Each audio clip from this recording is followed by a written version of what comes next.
Coincidence? I think not. In the past 24-hour span of when I made this video just now, 2 different people, 2 different videos left the same comment. They said, in the thumbnail of the video, you look like Jack Nicholson. So there must be something to that. Let's address that. When I think often we think of Jack Nicholson with most iconic movie, even though Batman was a big deal in 1989 when I was in 2nd grade and I saw it in the theater. But The Shining, I think, is really probably what comes to mind, right? The Shining, 1980.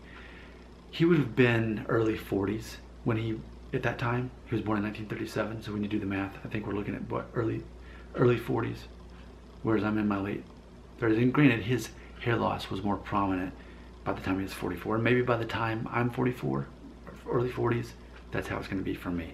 When we think of Jack Nicholson, we think of an amazing, legendary actor who is noticeably mildly balding, is what we think of. We don't think so much bald, but we think of definitely receding hairline. He would be the epitome of receding hairline, yet legendary actor.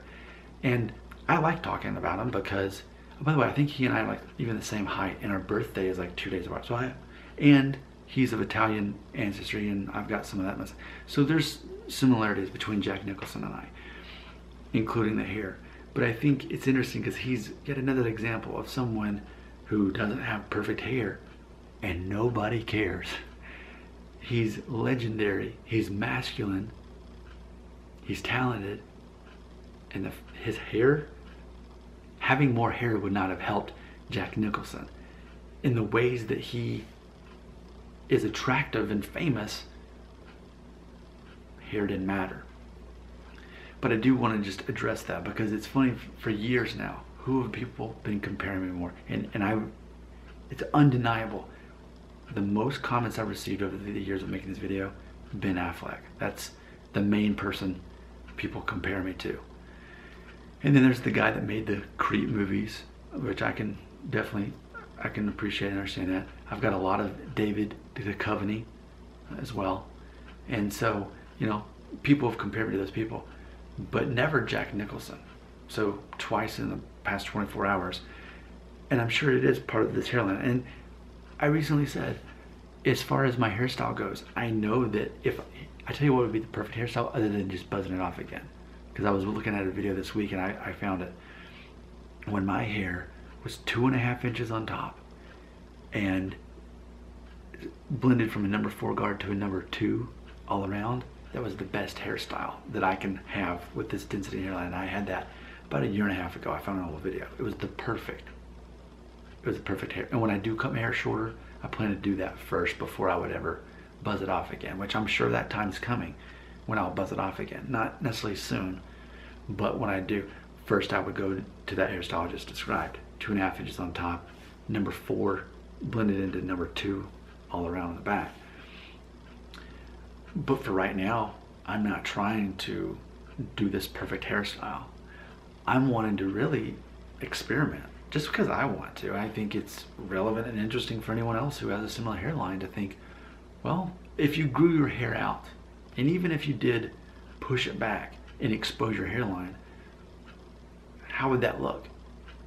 And let me just do a quick turnaround because I feel like I'm obligated to do that.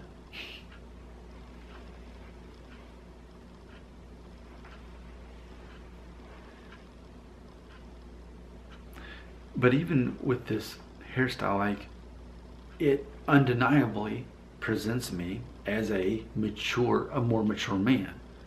Someone who noticeably is around the age of 40 and is not denying the hairline, not trying to hide it, not trying to even really downplay it at this point. I mean, if anything, this hairstyle accentuates my receding hairline.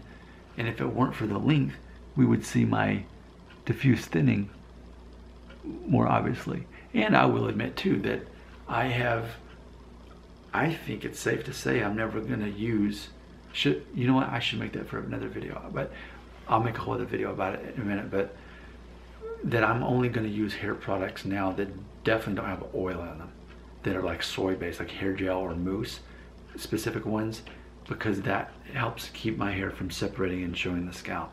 So yes, Jack Nicholson, let's talk more about this.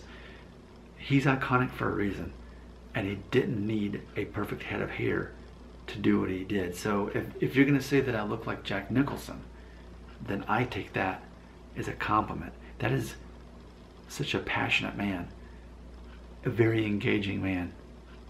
He doesn't need perfect hair to do what he's done in his career. I think that's really cool. So thanks for the compliment.